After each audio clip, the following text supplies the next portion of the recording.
Welcome back, Phil 301, Dr. K here. I hope you all are doing well. Boy, do I have an argument for you today. So what we're going to do today is discuss Augustine's argument for God from truth.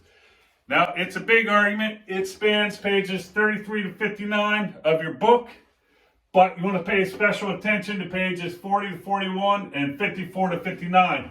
Also, I want to say before I forget, there is a supplement on Canvas under the Files tab. Basically, on the supplement, it's a printout of the argument that we're going to discuss today. Okay, so as I said, the argument, it's a big argument. There's lots of pieces. He gives what I call the main argument, which I have stated here, and then he also gives arguments for the premises of the main argument. So what we're going to do, the way we're going to proceed, is I'm going to start by going over the main argument and get an idea of how it flows, what its parts are, and then we'll look deeper into the reasoning behind some of the premises in this argument. So let's get going. The main argument. The main argument is formed of the following 6 claims. Premise 1. Premise 1 is really, you could think about it as a theory of God, a definition of God, a statement of the conditions which something has to meet to qualify as God. Here's how it rolls. Premise 1. X is God if and only if A, X is higher than our minds, and B, X is that than which nothing is higher. So for something to count as God, it has to be greater than our minds, and it has to be such that there's nothing greater than it. Premise 2. Truth is A. Truth is higher than our minds. Premise 3. Truth is B. Truth is such that there's nothing higher than it. Therefore, from 1, 2, and 3, God is truth. Premise 5, truth exists. Therefore, God exists. So this is the main argument for God from truth. Now, I want to talk a little bit about each of the main premises in the argument. So let's start with premise 1, this account of God. So in order to understand this account, I drew up a little graph here. Maybe it'll be of help. So Augustine takes, as we've talked about earlier, there's kind of a hierarchy of beings or goods. Some are greater than others. We talked about, worldly goods such as money, fame, property versus truth, goodness, that kind of stuff. He also discusses the scale of being, or the hierarchy of beings, in terms of non-living things being the lowest, for example, a stone, living things without reason being the next on the scale. So for example, an animal, pick whatever animal you want, a dog, a cat, a monkey, a caterpillar. These things are living, but they don't have reason. In other words, they don't have an eye of the mind. And beyond them in greatness will be a living thing with reason, such as a human being. So the theory of God stated in premise 1, X is God if and only if A, X is higher than our minds, and B, X is that than which nothing is higher, locates God somewhere beyond human beings. So we could say beyond human beings is what we call the divinity threshold, right? So for something to count as God or some kind of divinity, it's got to be higher in the scale of greatness than a living thing with reason, such as a human being. It's got to be beyond that, okay? So to figure out what God is, we have to think about what is it that is beyond a human being in the scale of greatness, right? Or a thing with reason and eye of the mind, but yet is also such that there's nothing beyond it. This is kind of like the Goldilocks zone, right? It's got to be higher than a living thing with reason, but it's also got to be such that there's nothing beyond it that exists. If you have a thing and then there's something higher than it, then the first thing can't be God, because obviously God is the highest thing that there is. At least the medievals are all going to start with that. Medievals are all going to be down with that assumption. And they'll take that as something you can see with the eye or mind. Something can't be God if there's something higher than it or greater than it. Okay, So, having discussed the main argument in its entirety, and having looked at in some detail how to understand what we're looking for, or how to understand the theory of God, what we're going to do now is look at the argument that Augustine makes for premise 2 and the argument that he makes for premise 5. On the supplement, you'll see I discuss a little bit about the reasoning behind premise 3, right? So read your supplement, you can see what I have to say about premise 3. But in this video specifically, first I give you a picture of the main argument at this kind of surface structure, and we've discussed premise 1. Now we're going to go into detail looking at the kind of deeper arguments that he gives for premise 2 and for premise 5. So let's go. We're actually going to look at the argument he makes for premise 5 first, and then go back to 2. In my mind, it makes no sense to look at the argument that truth is higher than our minds if we haven't first established that truth exists. So we're going to start with premise 5, then we'll work back to premise 2. So, the argument for premise 5. The argument for premise 5 comes in, we could think about them as 2 stages. In the first stage, Augustine is going to attempt to prove that unchangeable truths exist objectively, or that's to say, independently of human minds. In the second stage, he's going to attempt to argue from the fact that unchangeable truths exist objectively or independently of human minds, that there must exist some unchangeable substance or reality which contains or grounds these truths, and we can call that big truth or capital T truth. He's going to show that truth in that sense is a substance that grounds the unchangeable mathematical, moral, logical truths exist. So here's how the argument goes. Stage 1, premise 7. If something is perceivable by the bodily senses of different human beings, then it exists and does so separately from human bodily senses. If someone thinks they're having an illusion or they're hallucinating something, what is the first thing that you say? Do you see what I'm seeing? If the other person says, no, I don't see the pink elephant in the corner of the room, then that's good evidence that this is some type of subjective experience that the person is having, or some kind of a hallucination. If, however, more than one person see it, that's good evidence that that thing actually exists independently of your minds. It's not something your mind or your imagination is creating and making it seem that it exists out there. It's something that different people can detect with their bodily senses. That's the idea here. If something is perceivable by the bodily senses of different human beings, then it exists and does so separately from the human bodily senses. Premise 8. If 7 is correct, then we can also say, if something is perceivable by the minds of different human beings, then it exists and does so independently of those human beings' minds. Claim 9. We've already talked about this. Unchangeable truths. That's to say, mathematical and moral truths, for example, are perceived by the minds of different human beings.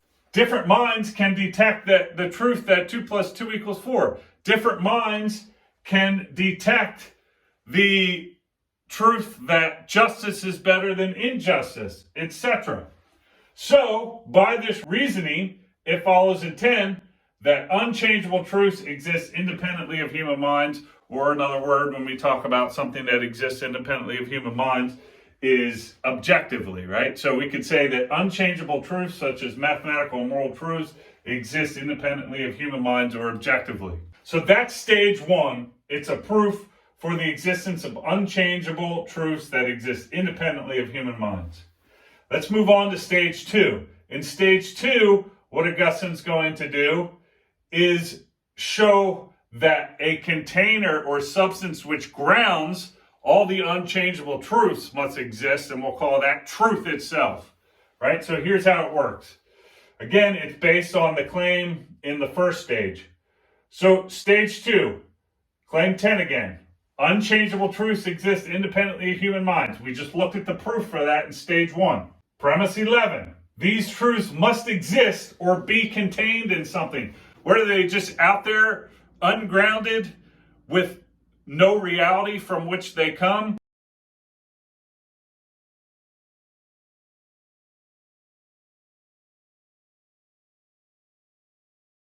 "12. Unchangeable truths could only exist in something unchangeable." This is, I take it, something he takes you to be able to grasp with the eye of your mind. It's not going to be the case that you have these unchangeable, undestroyable, imperishable truths of mathematics and logic, but they exist something in itself that could go away, right? No, if these truths are contained in something or grounded in something, and Augustine thinks they must be, then that thing itself in which they're grounded in must itself be unchangeable. Therefore, the claim in 13, there must exist some unchangeable substance or reality, we can call it truth or capital T truth, in which the unchangeable truths exist. In other words, truth exists. Truth in this sense exists, as was the claim in 5 of the main argument, right? So again, what is this over here that we just looked at? It's an argument for premise 5 of the main argument. So these are the kind of deeper evidential roots of this argument. People talk about, oh, that's really deep. Well, one application of that, this is pretty darn deep in that we have this argumentative structure here. In particular, we have this claim in 5, and then we have a whole other deeper set of reasoning behind why we should accept 5, where that truth exists, which is also represented here in 13. Thus, there must exist some unchangeable substance or reality called truth, in which unchangeable truths exist. Right? So this is the reasoning for this claim here. What we're going to do next is look at the argument Augustine makes that truth, in this sense, is A, that's to say, higher than our minds.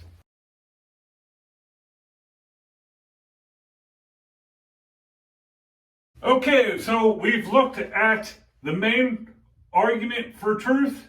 We've looked at the sub-argument for the claim in 5. And now what we're going to do is look at Augustine's argument for the claim in 2, which is the claim that truth is A, or truth is higher than our minds. So let's turn now to the argument for claim 2 in the main argument, which is the claim that truth is higher than our minds.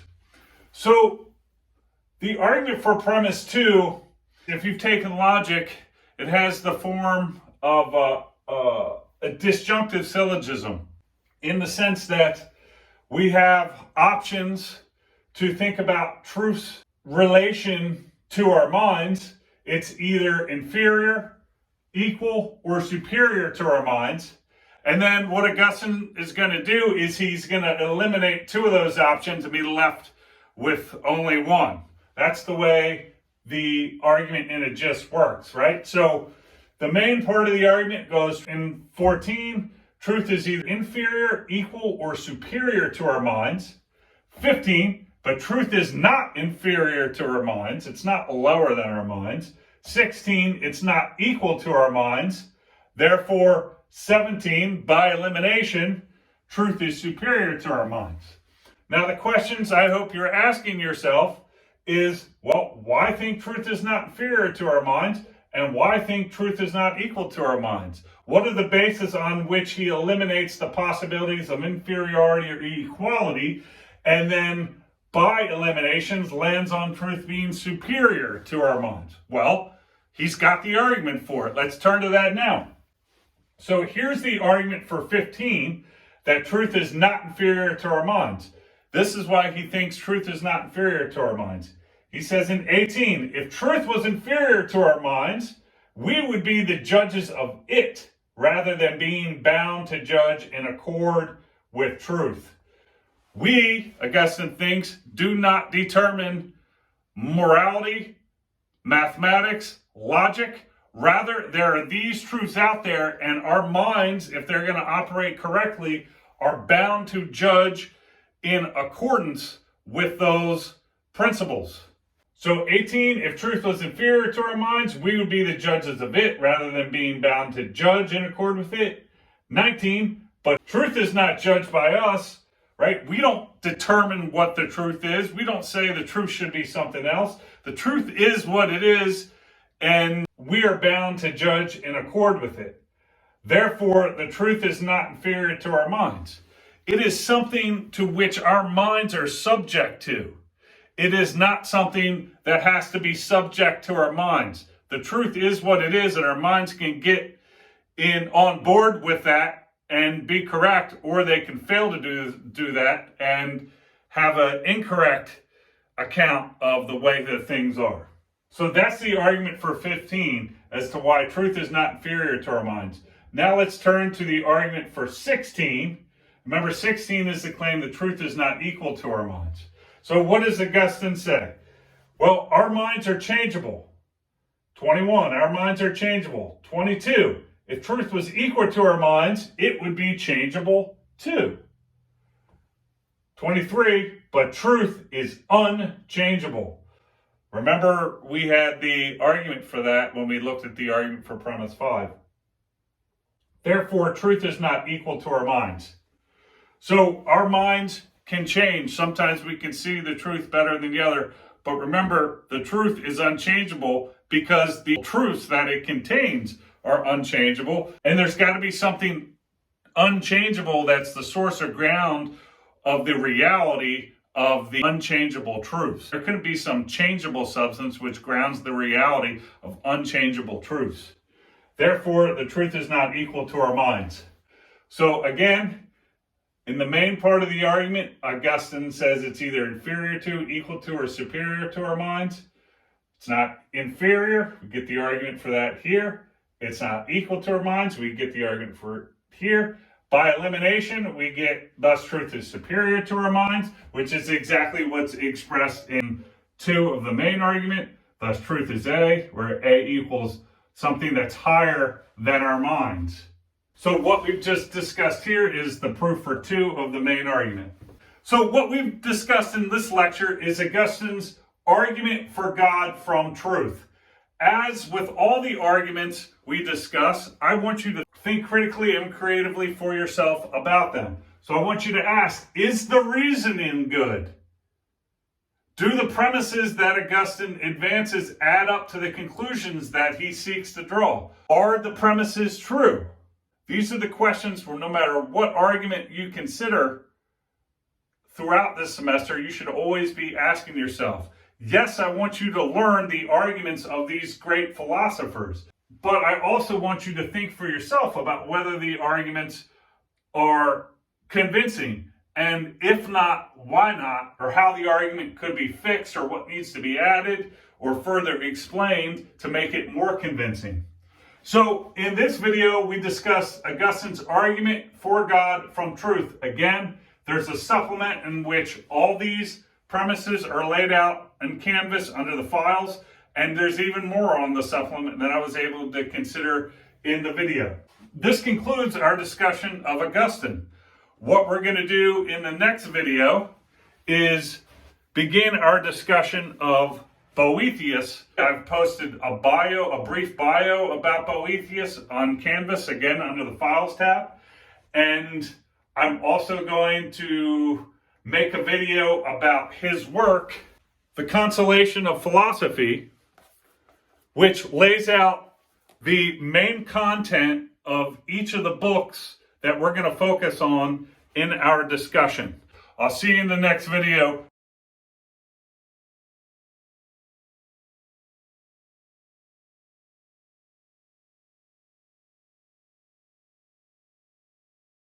I want to say also, before we go on, the way I'm going to discuss the argument or represent the argument that Augustine makes is in propositional form. But you could also think of what Augustine's doing in Book 2 with regard to showing that God exists, is he is actually taking you in your mind, he's opening the eye of your mind and getting you to move, to see past your mind to the various truths and to realize these truths must be in something, and to actually see all that with your eye or mind, and in a certain sense, to see God. So in one way, we can think of what goes on in book 2 as an argument in the traditional sense of he's laying out a set of propositions, which some of which function as evidence for the other, and attempt to prove the other. And another way you can think about what's going on into with respect to God is he's guiding you through, showing you that you have an eye of the mind,